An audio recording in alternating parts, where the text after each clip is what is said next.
ಏನೇನು ಬೇಕು sir development ಇವಾಗ? ಡೆವಲಪ್ಮೆಂಟ್ ಅಲ್ಲಿ ಫಸ್ಟ್ ಇಲ್ಲಿ ಕುಡಿಯೋ ನೀರು ವ್ಯವಸ್ಥೆ ಆಗಬೇಕು. ಇಲ್ಲಿ ಜೋಡಕ್ಕೆ ನಮ್ಮ ತಾಲೂಕಲ್ಲಿ ಹುಡ್ತದ ನೀರು, ಇಲ್ಲಿ ನಮ್ಮ ಜೋಡಕ್ಕೆ ನೀರು ಕೊಡ್ತಾ ಇಲ್ಲ. ಇಲ್ಲಿಂದ ದಾಂಡೇಲಿ ಹಳಿಯಾಳ ಈ ಸೈಡ್ ನೀರು ಕೊಡ್ತಾ ಇದ್ದಾರೆ, ಜೋಡಕ್ಕೆ ನೀರಿಲ್ಲ ಕುಡಿಯಕ್ಕೆ ಫಸ್ಟಿಗೆ. ಈಗ MP ಕ್ಯಾಂಡಿಡೇಟ್ ಬಂದು ಕಾಂಗ್ರೆಸ್ ಕಡೆಯಿಂದ ನಿಂಬಾಳ್ಕರ್ ನಿಂತ್ಕೊಂಡಿದ್ದಾರೆ, BJP ಕಡೆ ಕಾಗೇರಿ ನಿಂತ್ಕೊಂಡಿದ್ದಾರೆ. ಅವ್ರಿಬ್ರಲ್ಲಿ ಯಾರು ಬಂದ್ರೆ ಒಳ್ಳೇದಾಗುತ್ತೆ?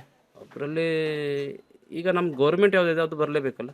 ಯಾವುದು ಸ್ಟೇಟಲ್ಲಿ ಸೆಂಟ್ರಲ್ ಇದೆ, ಯಾವ್ದು ಬೇಕು? ಈಗ ನಮ್ಮ ಸ್ಟೇಟಲ್ಲಿ ಯಾವ್ದು ನೋಡ್ರಿ ಅದು ಬರಲೇಬೇಕಲ್ಲ. ಅಂದ್ರೆ BJP ಕಾಂಗ್ರೆಸ್ ಯಾವ ಪಕ್ಷ? ಕಾಂಗ್ರೆಸ್ ಏನ್ ಡೆವಲಪ್ಮೆಂಟ್ ಆಗಿದೆ ಕಾಂಗ್ರೆಸ್ ಕಡೆಯಿಂದ? ಏನೇನು ಸಿಕ್ಕಿದೆ ನಿಮ್ಗೆ ಸವಲತ್ತುಗಳು? ಬಡವರಿಗೆ ಒಂದು ಸ್ವಲ್ಪ ಹೆಲ್ಪ್ ಆಗೈತಲ್ಲ ರೀ, ಅದೇ ರೀ ಬಡವರಿಗೆ ಅಷ್ಟೇ ರೀ. ಮತ್ತೆ ಸರ್ ಕಾಂಗ್ರೆಸ್ ಕಡೆಯಿಂದ ಅಂಜಲಿ ನಿಂಬಾಳ್ಕರ್ ನಿಂತ್ಕೊಂಡಿದ್ದೀರಿ ಈ ಭಾಗದಲ್ಲಿ.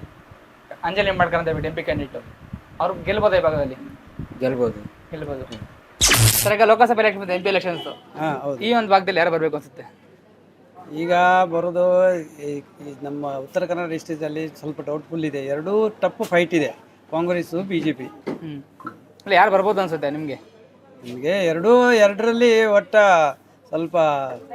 ಸ್ವಲ್ಪ ಮತದಿಂದ ಅಂತರದಿಂದ ಯಾರು ಎಲೆಕ್ಟ್ ಆಗ್ಬೋದು. ಎರಡರಲ್ಲಿ ಒಬ್ರು ಕರೆಕ್ಟಾಗಿ ಅಂತ ಯಾವುದು ಹೇಳಿಕ್ ಬರೋದಿಲ್ಲ. ಸರ್ ಅನಂತ್ ಕುಮಾರ್ ಹೆಗಡೆ ಇದಕ್ಕೂ ಮುಂಚೆ 6 ಬಾರಿ MP ಆಗಿದ್ರು. ಹೌದು. ಬಟ್ ಇಲ್ಲಿವರೆಗೂ ಮಲ್ಟಿ ಸ್ಪೆಷಾಲಿಟಿ ಹಾಸ್ಪಿಟಲ್ ಇಲ್ಲ ಅಲ್ಲಿ, ಮತ್ತೆ ಟೂರಿಸಂ ಡೆವಲಪ್ಮೆಂಟ್ ಇಲ್ಲ, ಮತ್ತೆ ಒಂದು ಜಾಬ್ ವ್ಯವಸ್ಥೆ ಕರೆಕ್ಟ್ ಆಗಿಲ್ಲ. ಅದ್ರ ಬಗ್ಗೆ ಏನು ಹೇಳ್ತೀರಾ?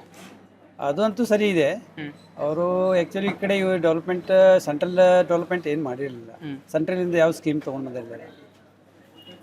ಇನ್ನು ಮುಂದೆ ನೋಡ್ಬೇಕು. ಈಗ ಸರ್ ಈಗ ಕಾಂಗ್ರೆಸ್ ಕಡೆ ಅಂಜಲಿ ನಿಂಬಾಳ್ಕರ್ ನಿಂತ್ಕೊಂಡಿದ್ದಾರೆ, BJP ಕಡೆ ಕಾಗೇರಿ ನಿಂತ್ಕೊಂಡಿದ್ದಾರೆ. ಅವರಿಬ್ಬರಲ್ಲಿ ಯಾರು ಒಂದು ಎಲೆಕ್ಟೆಡ್ ಪರ್ಸನ್ ಆಗ್ಬೋದು? ಅದೇ ನಾ ಏನು ಹೇಳ್ತಾ ಇರೋದು, 5 ಅಥವಾ 5-6 ಸಾವಿರಲ್ಲಿ ಡಿಫ್ರೆನ್ಸಲ್ಲಿ ಯಾರು ಇಬ್ಬರಲ್ಲಿ ಒಬ್ಬರು ಎಲೆಕ್ಟ್ ಆಗ್ಬೋದು. ಅದು ಬಿಟ್ಟು ಏನು ಇದು ಬೇರೆ ಏನು ಮಾಡ್ಲಿಕ್ಕೆ ಹೋಗೋದು ಅಷ್ಟೇ. ಇಬ್ಬರದು ಟಫ್ ಫೈಟ್ ಇದೆ, ತುಂಬ ಟಫ್ ಫೈಟ್ ಇದೆ. ಉತ್ತರ ಕನ್ನಡ ಕ್ಷೇತ್ರಕ್ಕೆ ಯಾರು ಬರಬೇಕು ಅಂತ?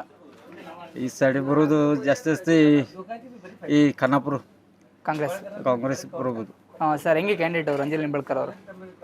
ಈ ಸೈಡ್ ಇಲ್ಲಿ ದಾಂಡೇಲಿ, ಈ ರಾಮನಗರ ಸೈಡಿಗೆ ಲಿಂಬಾಳಿ, ಇದು ಖಾನಾಪುರ ಅವರು ಬರ್ಬೋದು. ಖಾನಾಪುರ ಅವ್ರು ಬರ್ಬೋದು. ಡೆವಲಪ್ಮೆಂಟ್ ಆಗುತ್ತೆ ಸರ್ ಬಂದರೆ ಅವರು? ಅದು ನಂಗೆ ಗೊತ್ತಿಲ್ಲ ಸರ್. ಏನೇನು ಬೇಕು ಡೆವಲಪ್ಮೆಂಟ್ ಅದೇ ಭಾಗಕ್ಕೆ? ಏನು ಬೇಕು ಡೆವಲಪ್ಮೆಂಟ್? ನಮ್ಮ ಇದೆ ಶಿಕ್ಷಣ ಇಲ್ಲಿ ಏನಿಲ್ಲ ಸರಿಯಾಗಿ, ದವಾಖಾನೆ ಇಲ್ಲ, ರಸ್ತೆ ಇಲ್ಲ, ಭಾಳ ತೊಂದರೆ ಇದೆ. ಬಸ್ ಇಲ್ಲ ಈ ಸೈಡಿಗೆ, ಹಿಂಗಾಗಿದೆ. ನಾ ಕಡೆಯಿಂದ ಬರೋದು, ಆ ಸೈಡಿಗೆ ಬಸ್ ಇಲ್ಲ ಒಂದು. ಕಾಂಗ್ರೆಸ್ ಬರ್ಬೋದು ಅನ್ಸುತ್ತೆ? ಹೇಳಿಗೆ ಬರೋದಿಲ್ಲ. BJP ಬರೋದು ಕಾಂಗ್ರೆಸ್. ಯಾಕಂದ್ರೆ ಮೋದಿ ಮೇಲೆ ಇದೆಯಲ್ಲ, ಮೋದಿಯಿಂದ ಹೊಟ್ಟೆ ಉಗುರು ಆಗ್ತಾ ಇದೆ. ಯಾಕೆಂದರೆ ಇದು UP ಇದಾಗಿದೆಲ್ಲ, ರಾಮ ಮಂದಿರ, ಇದ್ರ ಸಲುವಾಗಿ ಅಷ್ಟೇ ಇದು. ಈಗ ಲೋಕಸಭಾ ಎಲೆಕ್ಷನ್ ಬಂದಿದೆ, MP ಎಲೆಕ್ಷನ್ಸ್. ಹೌದು. ಈ ಒಂದು ಉತ್ತರ ಕನ್ನಡ ಕ್ಷೇತ್ರಕ್ಕೆ ಯಾರು ಬರ್ಬೋದು ಅನ್ಸುತ್ತೆ? ನನಗೆ ನಿಂಬಾಳ್ಕರ್ ಮೇಡಮ್ನೇ ಬರ್ತದೆ ಅಂತ ಅನಿಸುತ್ತೆ. ಯಾಕೆ ಮೇಡಮ್? ಯಾಕಂದರೆ ನಮ್ಮ ಸಾಹೇಬರು ದೇಶಪಾಂಡೆ ಸಾಹೇಬರು ಭಾಳ ಇಲ್ಲಿ ಇದು ಮಾಡಿದ್ದಾರೆ. ಮೊದಲಷ್ಟೆಷ್ಟೆಲ್ಲ ಇಲ್ಲಾಗಿತ್ತು, ಭಾಳ ಸೌಲಭ್ಯ ಮಾಡಿದ್ದಾರೆ. ಸ್ತ್ರೀ ಬಗ್ಗೆ ಬಸ್ ಫ್ರೀ ಮಾಡಿದ್ದಾರೆ. ಕರೆಗೆ ಭಾಗ್ಯಲಕ್ಷ್ಮಿ, ಗೃಹಜ್ಯೋತಿ, ರೇಷನ್ ಫ್ರೀ ಮಾಡಿದ್ದಾರೆ. ಹೀಗಾಗೆಲ್ಲ ಎಲ್ಲರೂ ಈಗ ನಮ್ಮ ಇದರಿಂದ ನಾವು ಕಾಂಗ್ರೆಸ್ಗೆ ಹಾಕಬೇಕು ಅಂತ ಹೇಳ್ಕೊಂಡು ಇದು ಮಾಡಿದ್ದೇವೆ. ಮತ್ತು ನಿಂಬಾಳ್ಕರ್ ಮೇಡಮ್ ಅವರು ಭಾಳ ಇದು ಮಾಡ್ತಾ ಇದ್ದಾರೆ. ಅವರು ಲೇಡೀಸ್ ಬಂದರೆ ನಮಗೆಲ್ಲ ಮತ್ತು ಅವ್ರು ಕೇರ್ ತಗೊಳ್ತಾರೆ ಅಂತ ಹೇಳ್ಕೊಂಡು ಇದು, ಅದರಿಂದ ನಾವೆಲ್ಲರೂ ಇದು ಮಾಡಿಕೊಂಡು ಕಾಂಗ್ರೆಸ್ಸಿಗೆ ಇದು ಮಾಡಿ ನಿಂಬಾಳ್ಕರ್ ಮೇಡಮಿಗೆ ವಿನ್ ಮಾಡ್ಕೊಳ್ಬೇಕಂತ ಮಾಡಿದ್ದೇವೆ. ಮೇಡಮ್ ಕೆಲವೊಂದಿಷ್ಟು ಜನ ಈ ಕೊಡ್ತಾರೆ ಗ್ಯಾರಂಟಿ ಕೊಡೋದ್ರಿಂದ ಜನ ಸೋಂಬೇರಿ ಆಗ್ತಾರೆ, ಕೆಲಸ ಮಾಡಲ್ಲ ಅಂತಾರೆ. ಇಲ್ಲ, ಮಾಡ್ತಾರೆ ಗ್ಯಾರಂಟಿ ಮಾಡ್ತಾರೆ ಅವ್ರ ಕೆಲಸ. ಅವ್ರಿಗೆ ಬರ್ಲಿಕ್ಕೆ ನಾವು ಚಾನ್ಸ್ ಕೊಡಬೇಕಲ್ಲ, ಅವ್ರು ತರಿಸ್ಬೇಕಲ್ಲ. ಅವ್ರು ತರಿಸಿದ್ರೆ ಅವ್ರು ಮಾಡೇ ಮಾಡ್ತಾರೆ. ಅದೇ ಅವ್ರ ಬಗ್ಗೆ ನಮ್ಗೆ ವಿಶ್ವಾಸ ಇದೆ. ನಮಗೆ ಕಾಂಗ್ರೆಸ್ ಬರ್ಬೋದು ಅನ್ಸುತ್ತೆ. ಯಾಕೆ ಸರ್ ಕಾಂಗ್ರೆಸ್ ಯಾಕೆ? ಭಾಳಷ್ಟು ಕೆಲಸ ಮಾಡಿದ್ದಾರೆ ಅವರು, ಏನೇ ಮಾಡಿದ್ದಾರೆ? ಮೊದಲಿಂದನೂ ಮಾಡ್ತಾ ಬಂದಿದ್ದಾರೆ. ಹಳ್ಳಿಗೆ ರೋಡ್ ಮಾಡಿದ್ದಾರೆ, ಚಲೋ ಮಾಡಿದ್ದಾರೆ. ಏನೇ ಸವಲತ್ತು ಸಿಕ್ಕಿದೆ ಸರ್ ಈ ಭಾಗದಲ್ಲಿ? ಈ ಭಾಗದಲ್ಲಿ ಅದು ಹಿಂದುಳಿದ ನಮ್ಮ ಜೋಡಾ ತಾಲೂಕು ಮೊದಲಿಂದಾನೇ ಇಲ್ಲಿಂದ ನೀರಿನ ಕೊರತೆ ಒಂದಿದೆ. ಅದೊಂದು ಮಾಡಿದರೆ ಚಲೋ ಅನಿಸುತ್ತೆ. ಆದಷ್ಟು ಕಾಂಗ್ರೆಸ್ ಅವ್ರು ಮಾಡ್ಬೋದು, ಮಾಡ್ತಾರೆ. ನಮ್ಗೆ CM ಗಂಟ ಹೋದರೆ ನಮ್ಮ ಮನವಿ ಪತ್ರ ಆಗುತ್ತೆ. ಸರ್ ಈಗ ಕಾಂಗ್ರೆಸ್ ಅಭ್ಯರ್ಥಿ ಬಂದು ಅಂಜಲಿ ನಿಂಬಾಳ್ಕರ್ ಅಂತ ಬಿಟ್ಟು ಅವ್ರ ಬಗ್ಗೆ ಏನು ಹೇಳಕ್ಕೆ ಇಷ್ಟಪಡ್ತೀರಾ?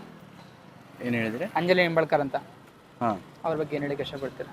ಅಂಜಲಿ ನಿಂಬಾಳ್ಕರ್ ಅವರು ಮೊದಲಿಂದನೇ ಸ್ವಲ್ಪ ಜನರಿಗೆ ಬೇಕಾದವರು, ಕೆಲಸ ಚಲೋ ಮಾಡಿದ್ದಾರೆ ಅವರು ಅವ್ರ ಕ್ಷೇತ್ರದಲ್ಲೆಲ್ಲ. ಆದ ಕಾರಣ ನಾವು ಸಪೋರ್ಟ್ ಮಾಡ್ತಾ ಇದ್ದೀವಿ ಅವರಿಗೆ. ಗೆಲ್ಬೋದು ಸರಿ? ಗೆಲ್ಬೋದು ಸರ್. ಮೇಡಮ್ ಈಗ ಲೋಕಸಭಾ ಎಲೆಕ್ಷನ್ ಬಂದಿದೆ, MP ಎಲೆಕ್ಷನ್ಸು. ಈ ಒಂದು ಭಾಗದಲ್ಲಿ ಯಾರು ಬರಬೇಕು ಅನ್ಸುತ್ತೆ ನಿಮಗೆ? ನಮಗೆ ಇದು ಕೈದು ಅಂತೂ ನಮಗೆ ಸಹಾಯ ಆಗಿದೆ ಕಾಂಗ್ರೆಸ್ ಕಾಂಗ್ರೆಸ್. ಇದು ನಮ್ಗೆ ದುಡ್ಡನ್ನು ಕೊಡ್ತಾರೆ, ಆಮೇಲೆ ಕರೆಂಟ್ ಬಿಲ್ ಅದು ಎಲ್ಲ ಫ್ರೀ ಇದೆ. ಅದರಿಂದ ನಮಗೆ ಸೊಯ್ ಭಾಳ ಇದೆ. ಆಮೇಲೆ ಕಾಂಗ್ರೆಸ್ ಬರುತ್ತೆ ಹಂಗಾದ್ರೆ. ಬರ್ತಿದೆಯಲ್ಲ. ಅಲ್ಲ ಇವಾಗ ಇಷ್ಟೊಂದು ಗ್ಯಾರಂಟಿಗಳು ಕೊಟ್ಟಿದ್ದಾರಲ್ವಾ, ಆ ಗ್ಯಾರಂಟಿಗಳು ಕೊಡ್ತಾ ಇರೋದ್ರಿಂದ ಜನಗಳಿಗೆ ಸೋಂಬೇರಿಗಳಾಗ್ತಾ ಇದ್ದಾರೆ, ಕೆಲಸ ಮಾಡಲ್ಲ ಅಂತ ಹೇಳ್ತಾರೆ. ಹಂಗೇನಿಲ್ಲ, ಎಲ್ಲ ಮಾಡ್ತಾರೆ. ಮಾಡ್ತಾರೆ. ಮೇಡಮ್ ಈಗ ಅಂಜಲಿ ನಿಂಬಾಳ್ಕರ್ ಅಂತ ನಿಂತ್ಕೊಂಡಿದ್ದಾರೆ ಈ ಕ್ಯಾಂಡಿಡೇಟ್. ಕಾಂಗ್ರೆಸ್. ಹೌದು, ಅವ್ರು ಗೆಲ್ಬೋದಾ? ಅವ್ರ ಬಗ್ಗೆ ನಿಮ್ಗೆ ಏನಿಸುತ್ತೆ ಕ್ಯಾಂಡಿಡೇಟ್ ಬಗ್ಗೆ? ಇಲ್ಲ, ಕಾಂಗ್ರೆಸ್ ಅಂತೂ ನಾವು ಮೊದಲಿಂದ ಹಾಕ್ತಾ ಬಂದಿದ್ದೇವೆ. ಇವಾಗ ಮಟನು ಹಾಕಿದ್ದೇವೆ ನಾವು ಕಾಂಗ್ರೆಸ್ಸಿಗೇನೆ. ಈಗೂ ನಾವು ಕಾಂಗ್ರೆಸ್ಸಿಗೇನೆ ಹಾಕೋದು. ಈ ಎಲೆಕ್ಷನ್ ಅಲ್ಲಿ ಯಾರು ಗೆಲ್ಬೋದು? ಯಾರು ಗೆಲ್ಬೋದ್ರಿ? ನೀವು ಯಾರು ಸಪೋರ್ಟ್ ಮಾಡ್ತೀರಾ? ದೇಶಪಾಂಡೆಗೆ. ದೇಶಪಾಂಡೆಗೆ ಅಂದ್ರೆ ಕಾಂಗ್ರೆಸ್ ಅವ್ರಿಗೆ ಸಪೋರ್ಟ್ ಮಾಡ್ತೀರಾ? ಹ್ಞೂ ರೀ. ಎಲ್ಲ ಅವ್ರಿಗೆ ಯಾಕೆ ಮಾಡಬೇಕು? ನಮಗೂ ಸಹಾಯ ಮಾಡ್ತಾರಲ್ರಿ ಅವರು. ಏನೇ ಮಾಡಿದ್ದಾರೆ ನಿಮ್ಗೆ? ಕರೆಂಟ್ ಬಿಲ್ಲಿಂದು ಬಸ್ಸಿಂದು ಎಲ್ಲ ಮಾಡ್ಯಾರಲ್ರಿ. ಹಾ, ಈ ಸರಿ ಯಾರು ವೋಟ್ ಮಾಡ್ತೀರಾ ನೀವು? ಯಾರು ಬರ್ತಾರ ನೋಡ್ರಿ, ನಮ್ಗೆ ಯಾರು ಸಪೋರ್ಟ್ ಮಾಡ್ತಾರ ಅವ್ರಿಗೆ ಮಾಡೋದ. ಹೇಳ್ಬೇಕಲ್ಲ ನೀವು ಯಾರು ಅಂತ. ಹೇಳಕ್ ಆಗೋದಿಲ್ರಿ, ಯಾಕೆ ಹೇಳಕ್ ಈಗ ಹೇಳುದಿಲ್ಲ.